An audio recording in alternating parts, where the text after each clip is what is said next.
पाचन, मानव में पाचन कैसे होता है इसके बारे में जानकारी करेंगे। ये देखिए बाला पेंटिंग के द्वारा आपको बनाया गया है, ठीक है, मानव का पाचन तंत्र। ठीक है, होता क्या है कि जब हम भोजन को मुख से लेते हैं तो वो मुख गुहा के अंदर आता है और यहाँ पे आकर के हम दांत से अपने उसको क्या करते हैं, काटते हैं, चबाते हैं और चबाने के बाद उसको लार में जब वो भोजन मिल जाता है तो धीरे से वो सरक जाता है और ग्रास नली में आ जाता है।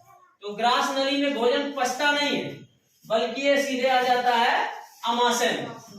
अमाशय में जब भोजन आता है तो यहाँ 3 से 4 घंटे तक अमाशय में भोजन रहता है। 3 से 4 घंटे तक भोजन इसमें रहता है, जहां से जठर रस स्त्रावित होते हैं। अमाशय में आता है तो अमाशय में जठर रस ज्यादा से ज्यादा निकलता है। क्यों?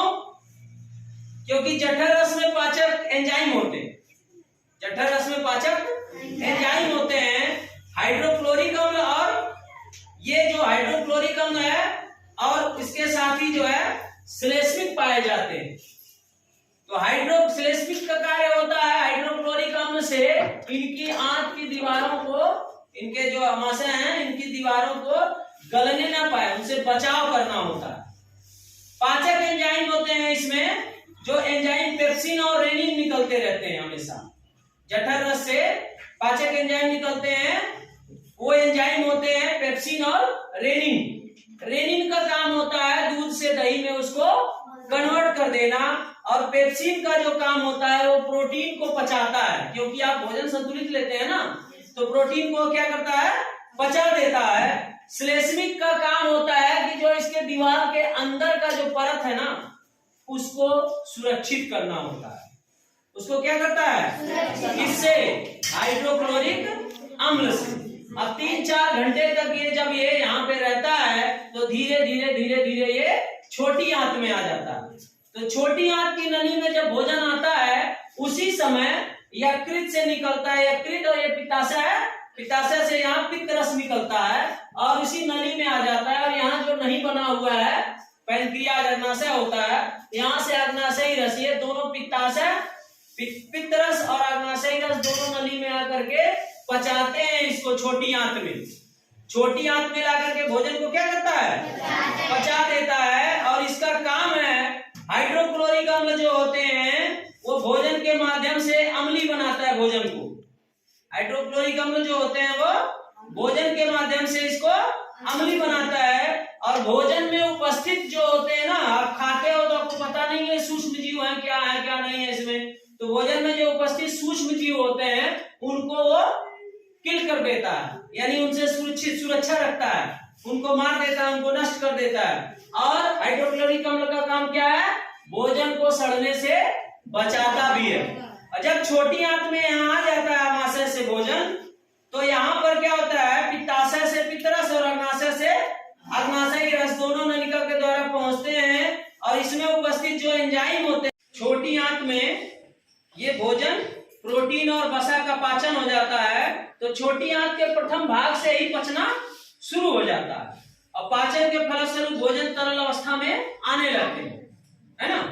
तो अब होता क्या है कि जब वो तरल अवस्था में आ जाते हैं तो छोटी आंत के अंतिम भाग में पहुंचते पहुंचते आंत के दीवार में ऐसे उंगली के नुमा बिलाई होते उभार होता है। आंत के छोटी आंत के दीवारों में उंगली नुमा उभार पाए जाते हैं, जिसको बिलाई कहते हैं। इस भाग में पचे हुए जो पोषक रस होते हैं, पोषक पदार्थ को बिलाई अवशोषित कर लेते हैं और बाकी जो अवशोषित करते हैं बिलाई पोषक पदार्थ को, उसको अवशोषण कहते हैं।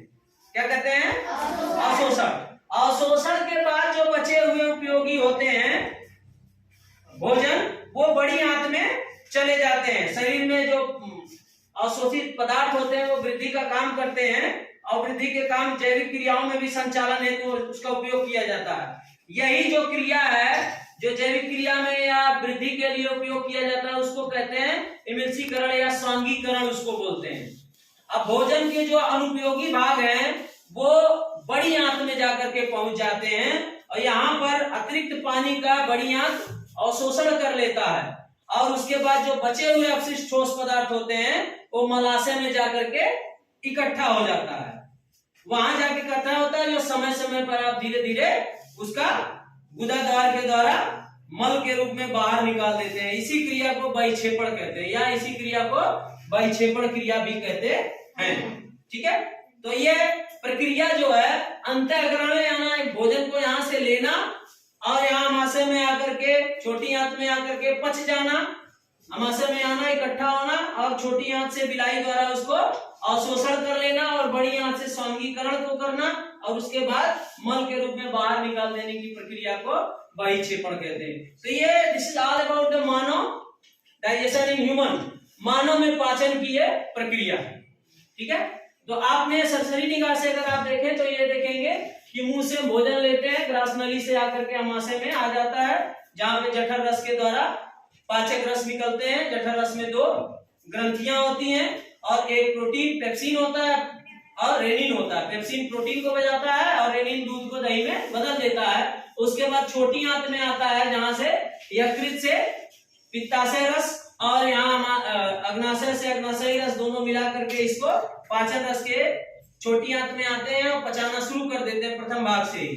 और उसके बाद अंतिम भाग तक आते आते वो जो बिलाई होते हैं, बिलाई में भोजन के जो अवशोषित पदार्थ होते हैं उनको बिलाई अपनी तरफ खींच लेता है, जो वृद्धि में काम आते हैं और बाकी क्रियाएं जो वाइटल एक्टिविटी होती है शरीर में उसको वो उपयोगी होता है। जो बचे हुए भाग होते हैं वो बड़े आंत में चले जाते हैं अर्धठोस, और वहां जाकर के वो यहाँ जासन होता है, फिर स्वांगीकरण होते हैं बड़े आंत में और उसके बाद बाकी के जो अपशिष्ट पदार्थ होते हैं उसे निकाल करके मलाशय में इकट्ठा हो जाता है। समय समय पर मल द्वार के द्वारा निकालते रहते हैं हम।